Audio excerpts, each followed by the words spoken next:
Imagine ordering a protein shake made without dairy, enjoying a burger made with ingredients grown through fermentation, or consuming proteins designed specifically to support healthy aging. A few years ago, that might have sounded futuristic. Today, it's becoming reality. Welcome to Frost and Sullivan's Growth Podcast. In each episode, we take a deeper look at transformative shifts shaping global ecosystems, from industry megatrends and technology innovation to evolving customer expectations. Today, we're exploring building the future protein ecosystem. Where will the next wave of food innovation come from? Unpacking where the next wave of opportunity is unfolding and what it means for future-ready businesses. But here's the bigger question. Is this simply another food trend? Or are we witnessing the early stages of a complete transformation in how the world produces and consumes protein? Let's find out. The global food industry is facing a challenge unlike any before. The world needs more protein. Consumers want healthier options. Governments are focused on food security, and businesses are under increasing pressure to improve sustainability while maintaining profitability. That's where alternative proteins enter the picture. What started with plant-based burgers has evolved into a much broader ecosystem that includes precision fermentation, microbial proteins, hybrid formulations, and next-generation biotechnology platforms. In fact, the industry is expected to more than double in value over the next decade. The opportunity isn't just creating new products, it's creating entirely new protein supply systems. For years, the conversation around alternative proteins focused on innovation. Can we create animal-free proteins? Can we replicate taste and texture? Can we build something consumers will actually want?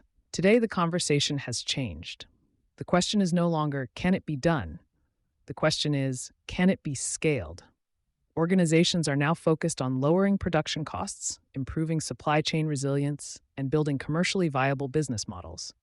In other words, the industry is entering its next chapter, moving from breakthrough science to real-world execution. One of the most fascinating developments is precision fermentation.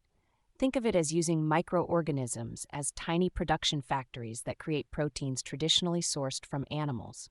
The result? Animal-free whey, casein, and functional proteins that can deliver the same performance while reducing dependence on conventional production systems. At the same time, companies are exploring proteins derived from fungi, algae, yeast, and other microbial sources.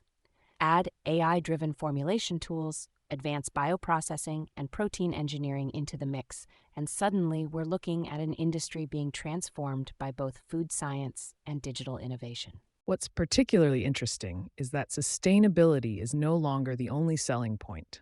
Today's consumers want products that support their lifestyles and health goals. They're looking for high-protein nutrition, clean label ingredients, functional wellness benefits, healthy aging solutions, sports performance support. This shift is opening entirely new opportunities. The future of alternative proteins isn't just about replacing meat. It's about delivering personalized, performance-driven nutrition that aligns with changing consumer expectations. So where should organizations focus? Several high-growth opportunities are standing out. Precision fermentation is creating new possibilities in dairy alternatives and functional ingredients. Microbial proteins are gaining traction as scalable and resource-efficient solutions. Hybrid proteins are helping bridge the gap between traditional and alternative proteins by improving taste, affordability, and consumer acceptance. And perhaps most exciting of all, we're seeing growing demand for proteins designed specifically for muscle health, active lifestyles, and healthy aging. The common thread? Solutions that combine science, scalability, and consumer relevance. If there's one takeaway from today's discussion, it's this. The future of protein won't be defined by a single technology. It will be shaped by an ecosystem where biotechnology, food innovation, sustainability, and consumer wellness converge. The companies that succeed won't necessarily be those with the most innovative science.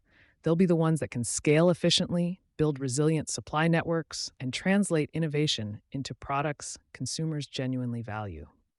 Because the future of protein isn't just about what's on our plates.